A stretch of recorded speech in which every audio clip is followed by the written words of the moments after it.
Selamat bertemu kembali melalui channel Agus Berbagi. Pada kesempatan yang lalu kita sudah belajar tentang fotosintesis, reaksi kimia fotosintesis, kemudian bagaimana proses yang terjadi ketika fotosintesis pada daun. Kesempatan ini kita akan lanjutkan pembelajaran kita tentang syarat berlangsungnya fotosintesis dan faktor-faktor yang berpengaruh pada fotosintesis pada tumbuhan. Nah, baik, kita lanjut dengan dua topik utama ini. Kita akan lihat syarat berlangsungnya suatu fotosintesis. Syarat berlangsungnya suatu fotosintesis ini tidak lain yang saya telah singgung pada pertemuan yang lalu, bahwa ada bahan-bahan yang mutlak diperlukan dalam fotosintesis. Nah, itu yang menjadi syaratnya. Nah, syarat-syaratnya itu yang pertama kita lihat. Yang pertama adalah karbon dioksida. Karbon dioksida ini diambil oleh tumbuhan dari udara bebas, masuk melalui stomata pada daun, dan kalau masuk melalui batang, dia akan lewat melalui lentisel. Nah, karbon dioksida ini merupakan hasil respirasi atau hasil pernapasan dari makhluk hidup dan berada di udara bebas. Faktor pertama yang dibutuhkan dalam fotosintesis adalah karbon dioksida, dan masuk melalui daun, melalui stomata dan lentisel pada batang. Kemudian faktor kedua adalah air. Air atau H2O diambil dari dalam tanah, diserap oleh akar dan diangkut ke daun melalui silem. Itu faktor kedua. Jadi air yang dalam tanah tersedia, kemudian masuk di dalam akar, dan silem yang mengangkut dari akar menuju ke daun. Kemudian faktor ketiga, cahaya matahari diperoleh langsung dari cahaya matahari. Nah, dalam kondisi tertentu, cahaya matahari ini kita bisa kondisikan, gantikan dengan lampu, tetapi laju fotosintesis berbeda.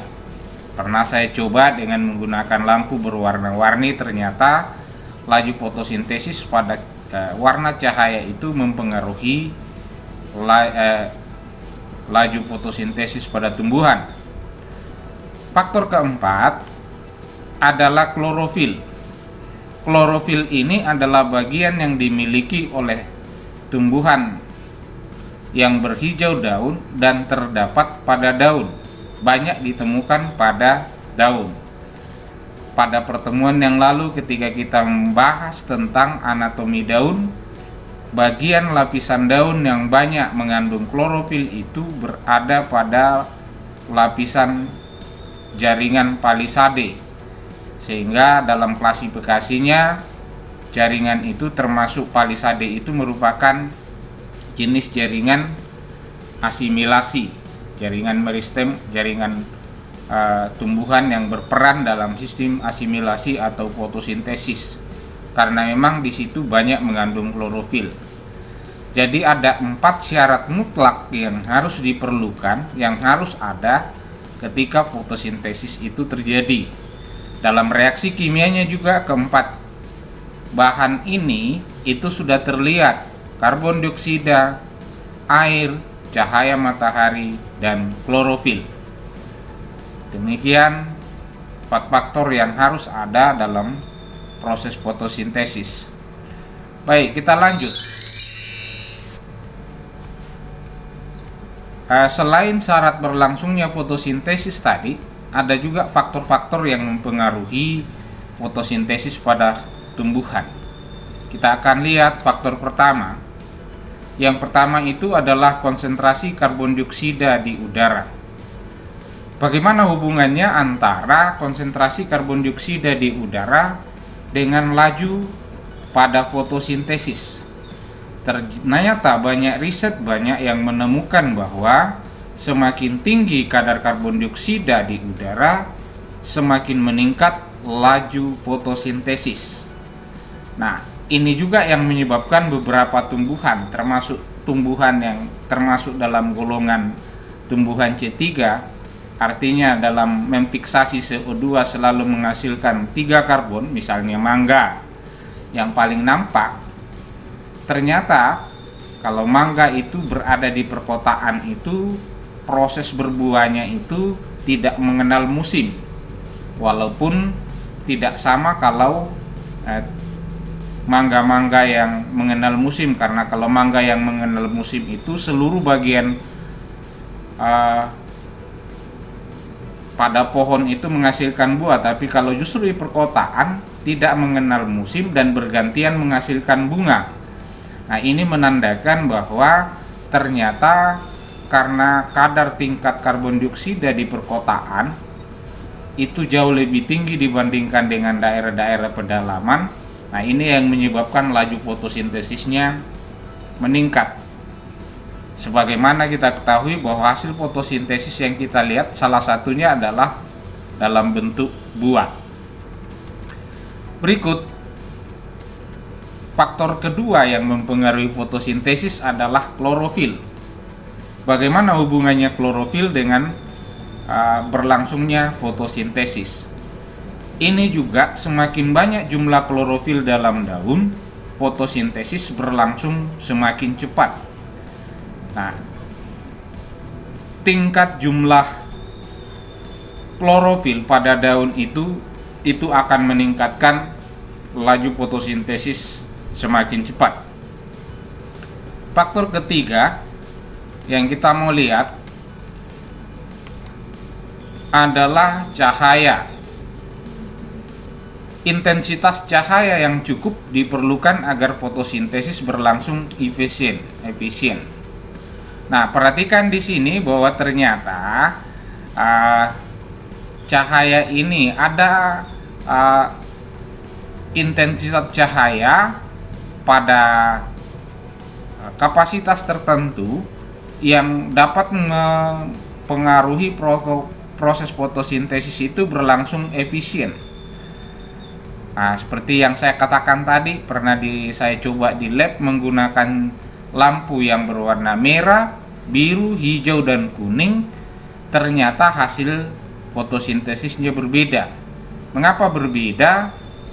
Karena intensitas cahayanya berbeda, kemudian panjang gelombang dari cahaya itu juga berbeda. Nah, ini yang menyebabkan perbedaan. Nah, yang paling bagus pada matahari mulai dari jam 9 sampai jam 11, sesuai dengan yang kita lakukan kalau kita melakukan percobaan SAKS. Intensitas cahaya berada di situ, efisien cahaya matahari. Faktor keempat yang mempengaruhi itu adalah air. Ketersediaan air di dalam tanah mempengaruhi laju fotosintesis. Sebab itu, kalau kita perhatikan, laju fotosintesis pada musim kemarau jika dibandingkan dengan laju fotosintesis pada musim hujan itu akan berbeda karena dipengaruhi oleh kadar air yang tersedia di dalam tanah. Sehingga nanti hasilnya juga berbeda. Itu faktor keempat, ketersediaan air di dalam tanah. Pernah juga saya melakukan percobaan faktor-faktor yang mempengaruhi fotosintesis. Ketika kami melakukan percobaan pada musim itu, ternyata naiknya air dari akar ke daun pada musim kemarau itu jauh lebih lambat karena ketersediaan air yang berkurang ketika musim kemarau. Itu faktor keempat. Dan faktor kelima, suhu. Suhu ini juga berpengaruh, tetapi ada yang disebut dengan suhu maksimum, suhu optimum, dan suhu minimum. Pada setiap yang saya katakan tadi, pada suhu maksimum bisa berlangsung fotosintesis, minimum pun bisa berlangsung, tetapi laju fotosintesisnya berbeda. Nah, ada suhu tertentu yang menyebabkan laju fotosintesis itu berlangsung semakin meningkat. Nah, itu yang saya katakan tadi, suhu optimum. Nah, dalam kondisi ini dipengaruhi oleh 4 faktor tadi itu tentang suhu ini. Jadi bukan berarti kalau suhu tinggi fotosintesis tidak berlangsung tapi tidak maksimum. Juga kalau suhu minimum bukan berarti bahwa fotosintesis tidak berlangsung, itu tetap berlangsung. Yang paling baik adalah berada pada suhu optimum. Di SMU nanti Anda akan belajar tentang rentangan suhu yang paling optimum dalam laju fotosintesis. Nah, demikian tadi pembahasan 2 faktor utama, 2 poin penting di sini, yaitu syarat-syarat yang diperlukan dalam fotosintesis dan faktor-faktor yang mempengaruhi laju fotosintesis. Sampai bertemu kembali melalui channel Agus Berbagi.